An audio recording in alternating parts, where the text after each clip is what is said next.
Gibran, kamu tuh sebenarnya bukan siapa-siapa. Apa kamu bilang? Sombong banget. Bolone Masku Gibran. Ada. Mohon maaf Pak Hasto. Ya, mohon maaf Pak Hasto. Katanya Pak Hasto hilap dulu sempat mendukung Mas Gibran jadi calon wali kota Solo.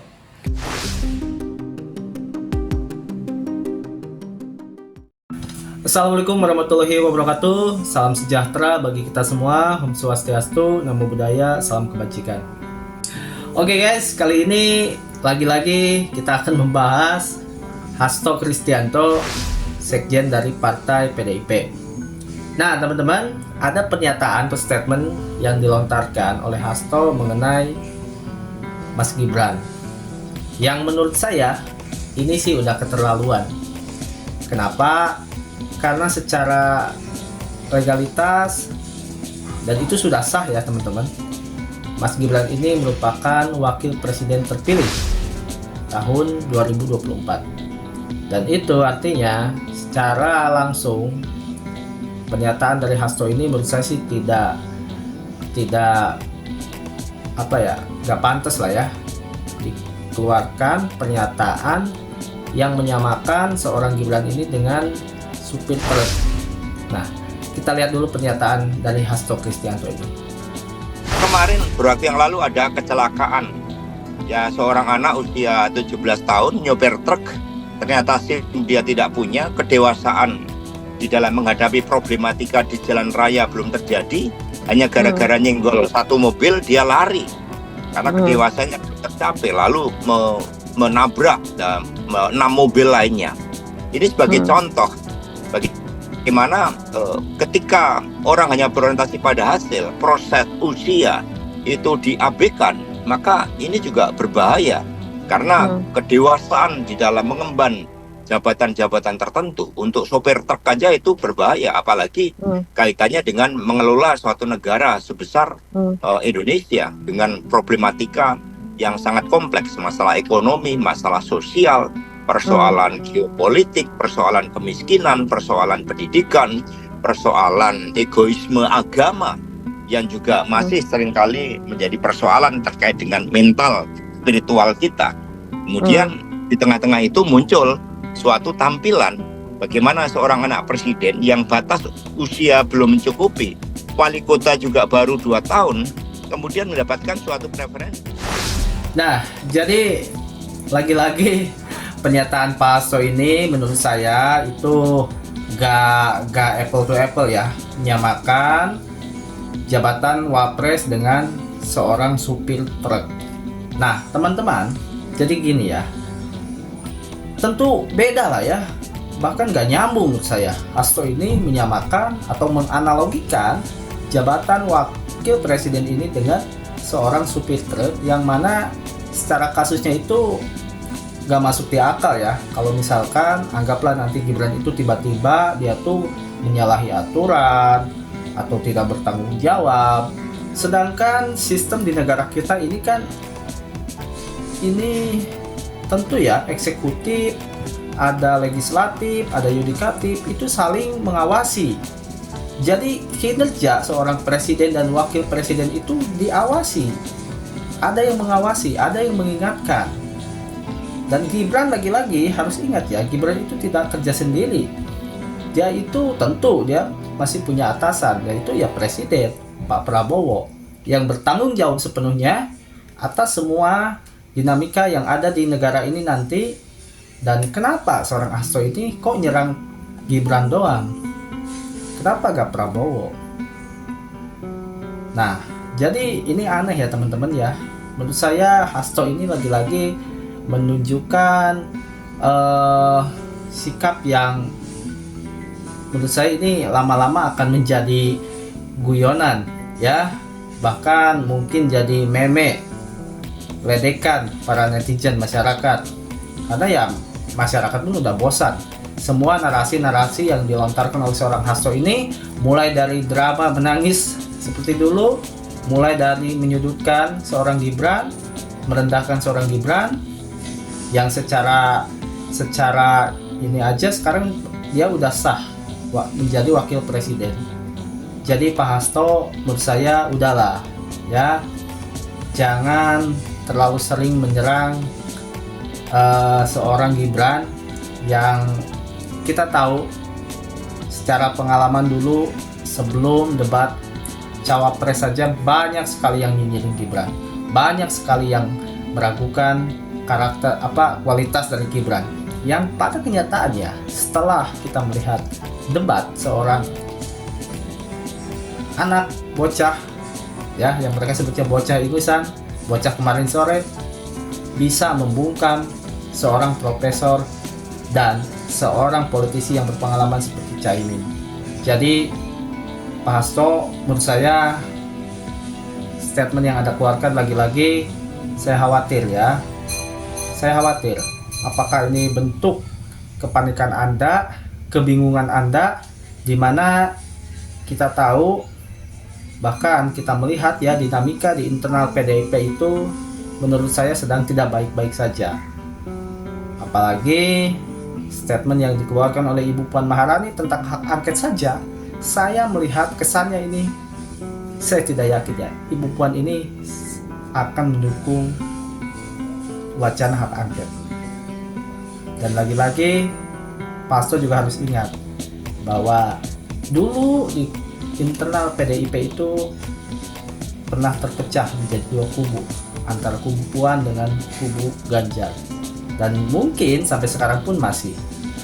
Jadi udahlah ya Pak Hasto, karena semakin Anda menyerang Pak Jokowi dan Mas Gibran, justru Anda sendiri akan terpuruk.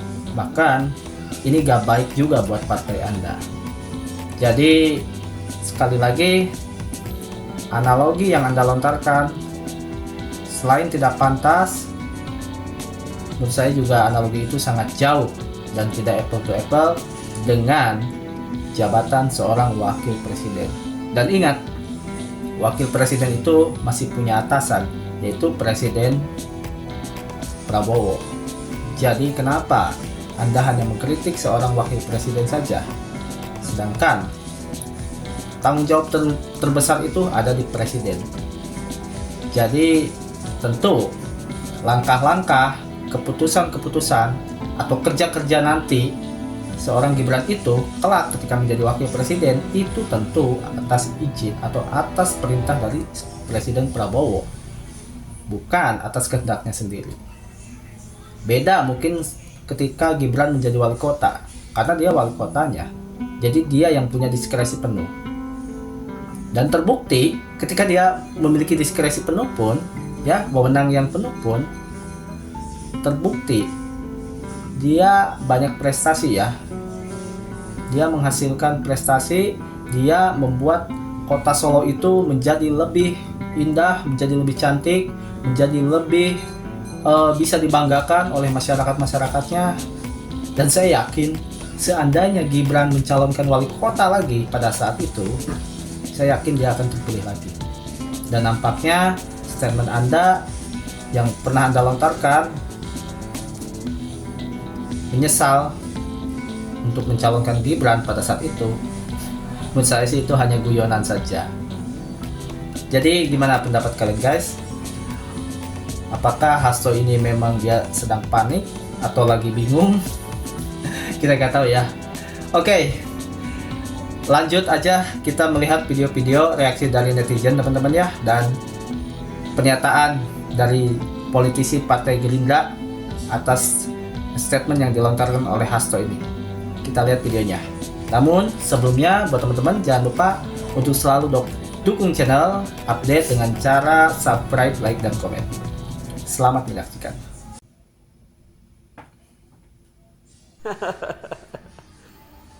Hasto.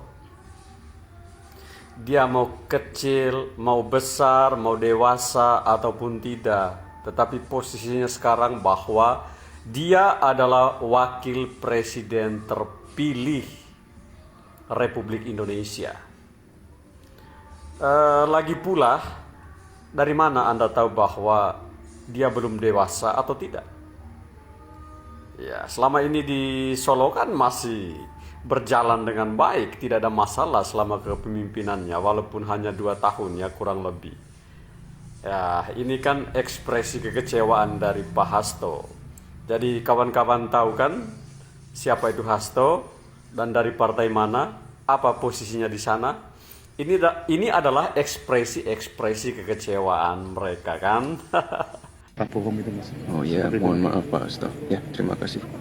Pak Hasto paling oke. Simple banget. Sekarang aku mau julukin diriku sebagai si tukang ngestit video yang bersinggungan dengan Bolone Masku Gibran. Ada. Mohon maaf Pak Hasto. Ya, mohon maaf Pak Hasto. Katanya Pak Hasto hilap dulu sempat mendukung Mas Gibran jadi calon wali kota Solo. Mohon maaf Pak Hasto. Ya, mohon maaf Pak Hasto. Terus apalagi ya katanya tadi?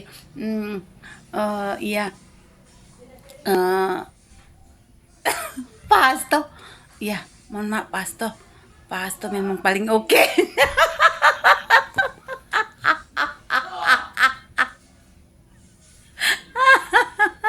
Ini namanya luka tapi tak berdarah. Aduh, aku paling suka nengok emasku ini loh. Dia membuat musuhnya itu kalah, nggak perlu dengan muka ketat, terus suara keras, terus dengan mewek nangis kayak Hasto kan suka nangis. Aduh, mati aku. Bolone Mas deh, love you full. Ini kan ibu-ibu ini lagi nih, bapak-bapak ini lagi, sampai hafal gua muka-mukanya. Nggak ada perubahan nih bapak-bapak ini nih bapak-bapak ini, ibu-ibu ini, mbah ini nih, emak-emak ini, nenek ini. Inilah orang-orangnya yang selalu ngajakin orang demo. Ini mulai mau demo lagi tanggal 1, tanggal 2. Ya, ini ya Allah ya Tuhanku, agak lain, kocak dah. Ya, nih yang katanya mau mengusung perubahan ribut-ribut nih, demo Pak, Bu, Bapak sama Ibu ya, nenek kakek udah tua. Nanti kalau ada apa-apa di sono, nyalain pemerintah juga, ya kan? Nyalain siapa lagi kalau bukan nyalain pemerintah? Nanti Bapak kena serangan jantung di sana, ada apa-apa gimana? Coba, ya. Nah ini ada lagi nih, ibu-ibu nih, yang masih agak muda nih, saya kasih fotonya spill nih. Nah, teruntuk ibu ini nih ya. Ini sekalian ini ya, gue bahas semua. Teruntuk ibu ini udahlah Bu, jangan memprovokasi lah. Ya kan, tuduhan-tuduhan ibu kayak gitu. Ya kan, nggak semua masyarakat kok Bu yang kayak gitu. Mungkin ibu sendiri yang nggak puas kan sama rombongan ibu kan. Mendingan ibu pulang lah ya, masak di rumah buat buka puasa, buat sahur ya Bu ya. Ya, bukan kita gimana-gimana nih Bu ya. Kita menghargailah ibu-ibu itu. Ya kan? Nih buat ibu-ibu yang satu ini kan, ibu-ibu yang satu ini udahlah Bu. Sayang ibu buang-buang waktu ya. Tolonglah Bu ya. Rakyat semua ini udah cerdas Bu ya. Nah, ini ada lagi nih, ini yang paling spesial lah mungkin ya, yang paling spesial. Ampe gimana nggak malu kan, mau bongkar-bongkar aja bohong, mau bongkar-bongkar kecurangan orang, kecurangannya sendiri yang kebongkar. Nih ada lagi nih. Nah ini kan akhirnya ya kan 7 anggota KPPS, jadi gua gelumukan suara capres Anies dan Muhaimin tuh, DPO Polres Tapteng. Nah tuh 7 anggota KPPS, DPO, gelumukan suara siapa itu, pihak siapa yang mau keluar curang. Aduh ya Allah, kok banyak banget yang agak lain kayak gini lah. Astagfirullahaladzim. Sudahlah ya. Ini udah jelas semua rakyat udah bisa nilai dari sekian persidangan, dari persidangan KPU, dari persidangan yang sekarang, ya kan? Suara rakyat semua itu tulus dari hati emang nyoblos 02, nggak ada paksaan. Apalagi yang kemarin itu ibu bisa lihat balik bilik itu, ya Allah, nih ya 7 KPPS yang bukan suara siapa coba? Pihak siapa? Ya Allah Tuhanku, ya udahlah ya. Salam akal sehat selalu lah ya. Semoga kita para pendukung 02 dan pro Pak Jokowi juga sabar-sabar menanggapi semua ini ya. Assalamualaikum warahmatullahi wabarakatuh. Bye-bye. Sombong banget. Gibran, kamu itu sebenarnya bukan siapa-siapa. Apa kamu bilang sombong banget? Ya iyalah, wajar dia sombong karena dia tuh punya prestasi. Nah lo yang bilang sombong, kamu punya apa? Makanya kalau jadi orang itu harus mawas diri. Jangan suka berkomentar tentang orang lain. Gak ingat kalian itu junjungan Anda itu bilang apa dulu ke Pak Prabowo? Kalau belum siap jangan ikut debat. Itu kan yang dibilang oleh junjungan Anda. Sekarang kalau sudah 02 itu ngelawan dengan segala opini yang kalian bikin, kalian tidak terima. Seolah-olah kalian itu terpojok, seolah-olah kalian itu teraniaya. Aduh, basi deh. Kalian itu mau giring opini agar kita itu benci Mas Gibran, tidak ngefek. Kita masyarakat kecil, rakyat kecil itu mencintai Mas Gibran karena dia itu punya potensi, punya gagasan yang bagus, punya hasil kerja. Nah, halo. Pak Mahfud, maaf mau tanya serius nih. Soalnya setelah saya lihat rekaman-rekaman pembicaraan Bapak ini, kayaknya berubah-ubah deh. Berubahnya mulai kapan? Pada saat pencalonan 02, Bapak kan bilang, ya itu udah sah. Ya kan sudah diputus, ya sudah. Pak Prabowo dipersilakan untuk terus mendaftar besok karena menurut putusan MK boleh 70 tahun dan Gibran juga boleh karena menurut putusan MK meskipun belum 40 tahun asal sudah pernah menjadi kepala daerah itu boleh, itu kan putusan MK. Sebagai peserta diterima KPU. Ya. Jadi Bapak menyatakan peserta 02 sah itu ketika sebelum pengundian, lalu pengambilan nomor, ya, Bapak dengan Pak Ganjar nomor 3, Pak Prabowo dan Gibran 02, Pak Anies dengan Pak Muhaimin 01. Lalu sudah itu sah. Kemudian selanjutnya acara debat. Debat pertama tanggal 12 Desember. Lalu 22 Desember. 22 Desember itu yang lebih seru lagi. Yang Bapak bilang ini pertanyaan receh. Lalu si Gibran gini-gini. Nah, kamu gini-gini. Tapi Bapak jawab juga. Lalu debat ketiga. Ya, tanggal 7 Januari. Selanjutnya cetak surat suara 02 masih ada. Ya. Tanggal 14 Februari kita ramai-ramai ke TPS, coblos. Ya. 96.214.691 memilih 02. Lalu 01 perolehannya 40.971.906. Nah, ini yang Bapak punya. Ya, 03 27.040 lalu 878. Itu artinya sudah sah sebagai peserta. Tapi ketika di MK ini Bapak kayaknya tidak konsisten deh. Di MK Bapak bilang ya harus didiskualifikasi. Gibran, Pak Prabowo harus diskualifikasi. Ya. Dan harus tidak ditetapkan sebagai pemenang. Jadi Bapak ini lucu. Padahal Pak, melihat rekam jejak Bapak, Pak, Bapak seorang guru besar yang amat sangat terpelajar. Pernah anggota dewan, pernah ketua MK, ya, lalu Menko Polhukam. Kalau dari reputasi Bapak itu lalu sekarang ngomongnya, maaf saja Pak, kayak lucu gitu. Di awal lain, di akhir lain. Kan orang jadi kayaknya menganggap Bapak bagaimana gitu. Apakah ini ciri khas orang yang amat sangat terpelajar? Padahal Bapak pejabat loh dulu itu, Menko Polhukam, ya, berbagai kasus korupsi Bapak libas.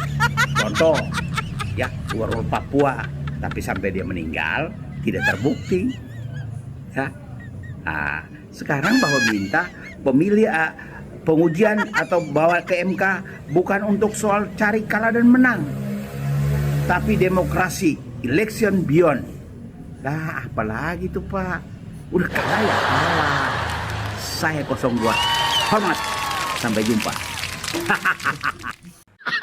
Melihat Pak Hasto adalah sosok yang berjiwa kerdil, ya, sebagai seorang politisi yang tidak bisa menerima kekalahan secara gentleman.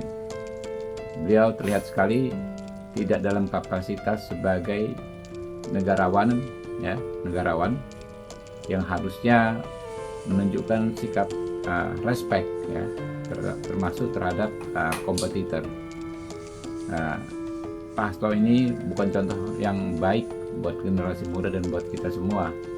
Ya, silakan saja dia memilih bersikap tersebut, tapi rakyat pasti menilai, ya, sikap-sikap seperti ini sangat amat tidak layak untuk dicontoh, dan beliau sangat amat tidak layak untuk dijadikan panutan, ya. Politik kita ke depan, ya, adalah politik saling menghormati, politik merangkul, ya, dan politik persatuan. Jadi orang-orang seperti ini ya sepertinya akan tergilas oleh zaman. Ya guys, nampaknya Pak Hasto ini memang perlu belajar banyak dari seorang Bambang Pacul. Dimana Bambang Pacul ini masih satu kader, ya, satu partai malahan dengan Bapak Hasto ini. Nah, tentu kita ingat apa yang dikatakan oleh Bambang Pacul ini, salah satunya adalah jangan pernah menyerang orang baik. Karena ya kita lihat itu terbukti. Semua ucapan Bambang Pacul ini terbukti. Dan kita lihat juga dari sikap-sikap Bambang Pacul ini, nampaknya dia juga tidak terlalu frontal, ya, pada saat masa-masa kampanye. Bahkan beliau pun menurut saya tidak ada statement-statement yang menyerang baik kepada Jokowi ataupun Gibran pada saat itu. Karena kenapa? Karena beliau paham.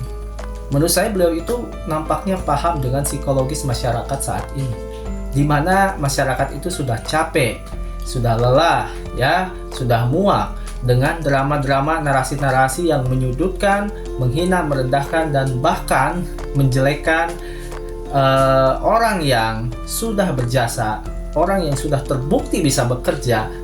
Salah satunya adalah Gibran. Sekalipun Gibran memiliki pengalaman hanya 2 tahun menjadi wali kota, tampaknya itu sudah cukup bagi saya untuk membuktikan bahwa seorang Gibran itu memang layak menjadi wakil presiden. Jadi intinya Pak Hasto, kalau Pak Hasto masih mempertahankan argumen Anda masih menyerang orang yang sudah terbukti dipilih sah oleh 96 juta rakyat, menurut saya lama-lama semua pernyataan Bapak Hasto ini hanya akan menjadi lelucon bagi masyarakat. Jadi hati-hati, jangan pernah menyerang orang baik.